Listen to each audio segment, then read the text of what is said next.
लोकशाहीचा बुलंद आवाज, रिपब्लिकन वार्ता, महाराष्ट्र। नांदगाव तालुक्यात खळबळ, भोंदूबाबांच्या वेशात अल्पवयीन मुलींच्या अपहरणाचा डाव फसला। मुलींची सतर्कता आणि गावकऱ्यांची धाव, 112 डायल करताच 15 मिनिटात भोंदूबाबा गजाआड। नाशिक जिल्ह्याच्या नांदगाव तालुक्यात भोंदूबाबांचा धक्कादायक प्रकार उघडकीस आल्याने परिसरात एकच खळबळ उडाली आहे। भोंदूबाबांच्या वेशात फिरत 2 अल्पवयीन शाळकरी मुलींचे अपहरण करण्याचा प्रयत्न करणाऱ्या 2 संशयितांचा डाव मुलींच्या सतर्कतेमुळे आणि गावकऱ्यांच्या मदतीने पूर्णपणे फसला आहे। राज्यात अल्पवयीन मुलींवरील अत्याचार आणि छेडछाडीच्या घटनांमध्ये सातत्याने वाढ होत असल्याने पालकांमध्ये भीतीचे वातावरण निर्माण झाले आहे। छातीवर दगड ठेवून मुलींचे शिक्षण पूर्ण करावे लागते अशी खंत एका वयोवृद्ध आजीबाईंनी व्यक्त केली। यावरून समाजातील असुरक्षिततेची तीव्रता स्पष्ट होते। याबाबत सविस्तर माहिती अशी की दिनांक 5 जानेवारी 2026 रोजी सकाळी 10:30 वाजण्याच्या सुमारास नांदगाव तालुक्यातील ईश्वर शिवार परिसरात इयत्ता 10वीच्या 2 विद्यार्थिनी शाळेत जात होत्या। पेसगाव येथून जाधव वस्ती मार्गे ईश्वर रस्त्यावरून येत असताना मोटारसायकलवरून आलेल्या 2 संशयितांनी भोंदूबाबांचा वेश परिधान केला होता। सुमसाम रस्त्यावर मुलींना एकट्या पाहून त्यांनी पुढे जाऊन पुन्हा मागे येत छेडछाड सुरू केली।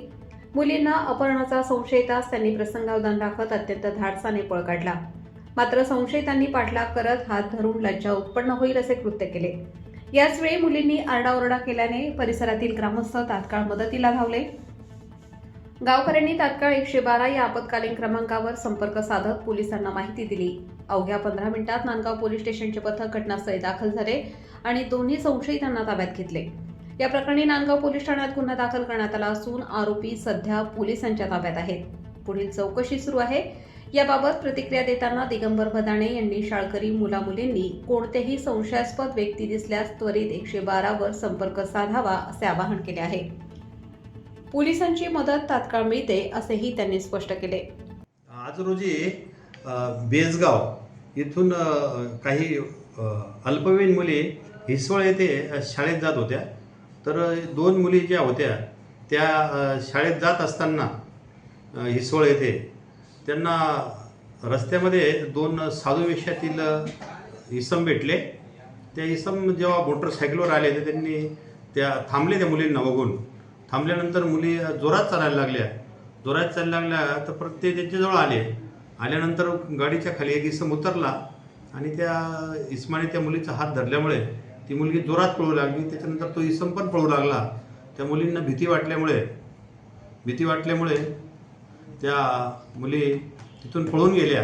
जागा जरा अरण्याची होती, झाडी झुडपांची होती, त्यामुळे पुढे पळून गेल्यानंतर तितक्यात त्यांच्या गावचाच एक इसम आला।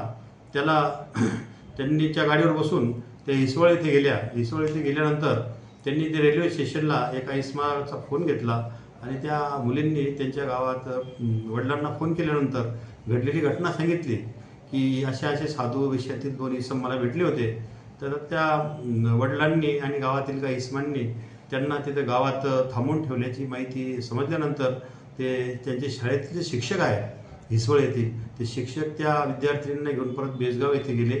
त्या मुलींनी त्या साधू वेशातील इसमांना ओळखले, यांनीच त्यांची हात धरून छेडछाड केल्याचं हकीकत सांगितली आणि त्याच्यानंतर त्यांना पोलिसांच्या ताब्यात देण्यात आलेलं आहे आणि त्यांच्याविरुद्ध आपण नांदगाव पोलीस स्टेशन येथे विनयभंगाचा आणि अल्पवयीन मुलांबद्दल जो काही अपराध असतो त्यानुसार आपण गुन्हा दाखल करीत आहोत आणि त्या आरोपींना ताब्यात घेतलेलं आहे। त्या आरोपींची नावं जी आहेत 2 नावं निष्पन्न झालेली आहेत। सुरेश तुकाराम जगताप राहणार गोसाईवाडी तालुका जामनेर आणि दुसरा जो इसम आहे त्याचं नाव आहे नारायण दादाराव शिंदे, ते अंबड तालुका अंबड जिल्हा जालना येथील आहे।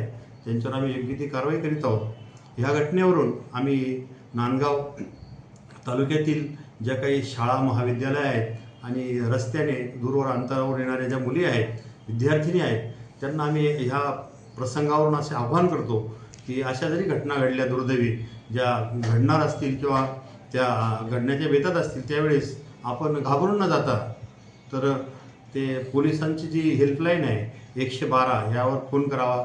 चाइल्ड हेल्पलाईनचा नंबर आहे 1098 त्यावर कॉल करावा आणि आपण भयमुक्त वातावरणात आपण शाळा शिकावी।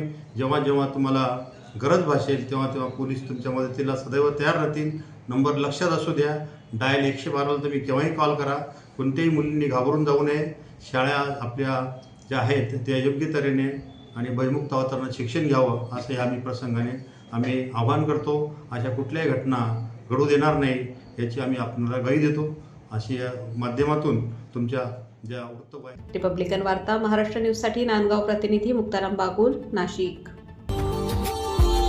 Subscribe now and press the bell icon. Never miss an update.